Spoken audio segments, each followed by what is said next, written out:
Next concept is increase and decrease of supply. So in increase and decrease of supply, the prices remain same.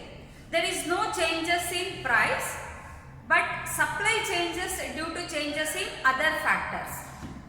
So supply changes not due to changes in price, but due to changes in other factor is known as increase and decrease of supply.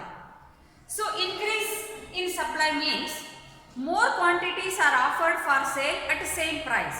There is no changes in price. The prices are remaining constant. At the same price, producer offer more quantity for sale. It is known as increase in supply. And a decrease in supply means at same price, quantity supply offered for sale reduces. It is known as a decrease in supply. That means the prices remain same, but the producers or traders offer more commodity for sale is known as increase in supply. At same price, producer offer for sale less commodity. It is known as a decrease in supply. So this is explained with the help of this diagram. So along with OX axis we measure the supply. Along with OY we measure the price. So here the price line, it is horizontal to OX axis. That means the prices remaining same. So that this is the price line. It is horizontal to OX axis, which indicate that there is no changes in price. The prices remain same. At a different level of supply, the prices remain same. The original price is OP. At OP price, producer offer OM quantity for sale. But prices remain same, but quantity offered for sale increases from M to M1. So quantity supply curve shift from SS to S1, S1. So this portion is known as increase in supply. Increase in supply. At same price, quantity supply increases from M to M1. As a result, supply curve shift to right. SS to S1, S1. So this portion is known as increase of demand. And the prices remain same, but quantity supply reduces from M to M2. As a result, supply curve shift backward from SS to S to S2. So this portion A to C is known as decrease. Decrease in supply. So in increase and decrease in supply, the prices remain same. There is no changes in price, but quantity supply increases. As a result, supply curve shift to the right. So this portion A to B, supply increases from A to B. So this portion is known as increase in supply. At same price, quantity supply reduces. As a result, supply curve shift to backward. So this portion A to C is known as decrease in supply. So increase and decrease in supply is not due to changes in price, but due to changes in other factors. ಇಲ್ಲಿ ಪೂರೈಕೆಯ ಏರಿಕೆ ಮತ್ತು ಇಳಿಕೆ. ನೋಡಿ, ಬೆಲೆಯ ಕಾರಣದಿಂದ ಪೂರೈಕೆಯಲ್ಲಿ ಬದಲಾವಣೆಗಳು ಸಂಭವಿಸಿದ್ರೆ ಅದನ್ನು ಹಿಗ್ಗುವಿಕೆ ಮತ್ತು ಕುಗ್ಗುವಿಕೆ ಅನ್ನೋ ಹೆಸರಿನಲ್ಲಿ ನಾವು ಕರಿತೀವಿ.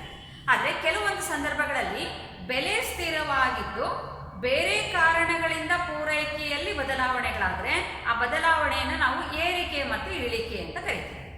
ಇಲ್ಲಿ ಏರಿಕೆ ಅಂದರೆ ಸ್ಥಿರ ಬೆಲೆನಲ್ಲಿ ಏನೂ ಬದಲಾವಣೆ ಆಗಿಲ್ಲ, ಸ್ಥಿರ ಬೆಲೆಗೆ ಹೆಚ್ಚು ವಸ್ತುಗಳು ಮಾರ್ಕೆಟಿಗೆ ಮಾರಾಟ ಮಾಡುವ ಉದ್ದೇಶಕ್ಕೋಸ್ಕರ ಬಂದರೆ ಅದನ್ನು ಪೂರೈಕೆಯ ಏರಿಕೆ ಅಂತ ಕರಿತೀವಿ. ಸ್ಥಿರ ಬೆಲೆಗೆ ಕಡಿಮೆ ವಸ್ತುಗಳನ್ನು ಮಾರುಕಟ್ಟೆಗೆ ತಂದರೆ ಅದನ್ನು ಇಳಿಕೆ ಅಂತ ಕರಿತೀವಿ. ಹಾಗಾಗಿ ಬೆಲೆನಲ್ಲಿ ಯಾವುದೇ ಬದಲಾವಣೆಗಳು ಇರೋದಿಲ್ಲ, ಬೆಲೆ ಸ್ಥಿರವಾಗಿರುತ್ತೆ. ಸ್ಥಿರ ಬೆಲೆಗೆ ಹೆಚ್ಚು ವಸ್ತುಗಳು ಮಾರಾಟ ಆಯಿತು ಅಂದರೆ ಅಥವಾ ಹೆಚ್ಚು ವಸ್ತುಗಳು ಮಾರುಕಟ್ಟೆಗೆ ಬಂತು ಅಂದರೆ ಅದನ್ನು ಏರಿಕೆ ಅಂತ ಕರಿತೀವಿ. ಸ್ಥಿರ ಬೆಲೆಗೆ ಕಡಿಮೆ ವಸ್ತುಗಳನ್ನು ಮಾರ್ಕೆಟಿಗೆ ತಂದರೆ ಅದನ್ನು ಇಳಿಕೆ ಅಂತ ಕರಿತೀವಿ. ಅಂದರೆ ಬೆಲೆಯಲ್ಲಿ ಏನೂ ಬದಲಾವಣೆ ಆಗದೆ ಹೋದರೂ ಕೆಲವೊಮ್ಮೆ ಪೂರೈಕೆ ಹೆಚ್ಚಾದರೆ ಅದನ್ನು ಏರಿಕೆ ಅಂತ ಕರಿತೀವಿ, ಪೂರೈಕೆ ಕಡಿಮೆ ಆದರೆ ಅದನ್ನು ಇಳಿಕೆ ಅಂತ ಕರಿತೀವಿ. ಅದನ್ನು ಈ ಚಿತ್ರದಲ್ಲಿ ನಾವು ನೋಡ್ತೀವಿ. ಇಲ್ಲಿ OX ನಲ್ಲಿ ಪೂರೈಕೆಯನ್ನು ಅಳತೆ ಮಾಡಿದ್ದೀವಿ, OY ನಲ್ಲಿ ಬೆಲೆಯನ್ನು ಅಳತೆ ಮಾಡಿದ್ದೀವಿ.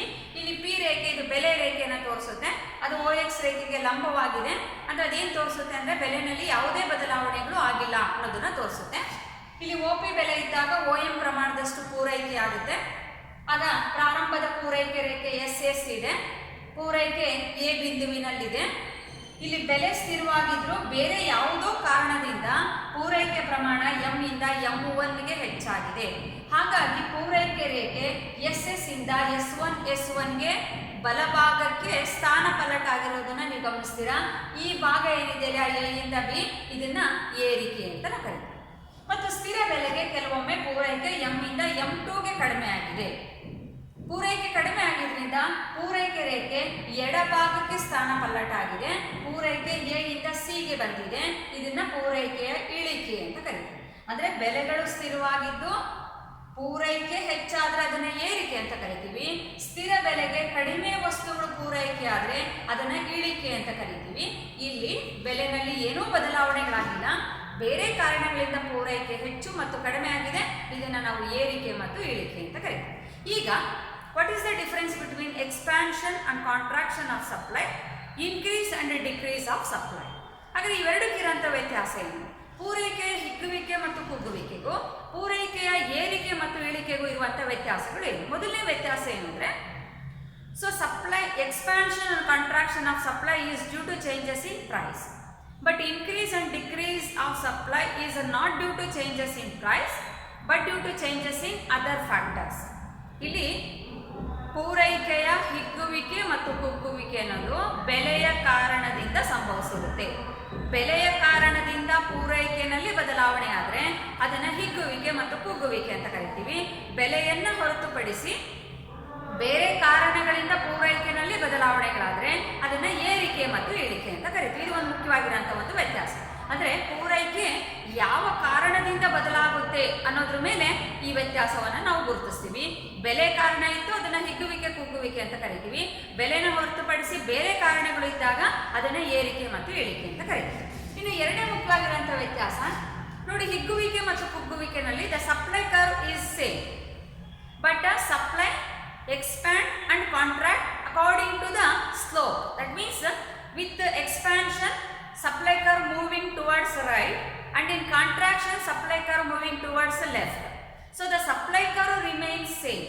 ಅಂದ್ರೆ ಹಿಗ್ಗುವಿಕೆ ಮತ್ತು ಕುಗ್ಗುವಿಕೆನಲ್ಲಿ ಪೂರೈಕೆ ರೇಖೆ ಒಂದೇ ಆಗಿರುತ್ತೆ.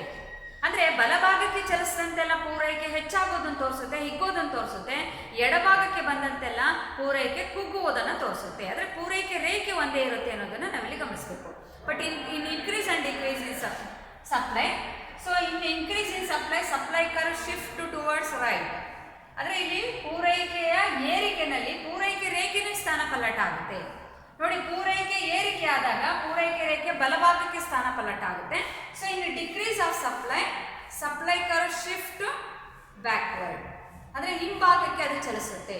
ಹಾಗಾಗಿ ಮುಂಭಾಗಕ್ಕೆ ಚಲಿಸಿದಾಗ ಅದು ಏರಿಕೆಯನ್ನು ತೋರಿಸುತ್ತೆ, ಹಿಂಭಾಗಕ್ಕೆ ಚಲಿಸಿದಾಗ ಅದು ಇಳಿಕೆಯನ್ನು ತೋರಿಸುತ್ತೆ. ಆದ್ರೆ ಇಲ್ಲಿ ರೇಖೆನೇ ಸ್ಥಾನ ಪಲ್ಲಟ ಆಗುತ್ತೆ. ಅಲ್ಲಿ ಒಂದೇ ರೇಖೆ ಇದೆ, ಇಲ್ಲಿ ರೇಖೆಗಳು ಬದಲಾಗುತ್ತೆ ಅನ್ನೋದನ್ನು ನಾವು ಗಮನಿಸ್ತೀವಿ. ಇದು ಎರಡಕ್ಕಿರೋಂಥ ಒಂದು ವ್ಯತ್ಯಾಸ.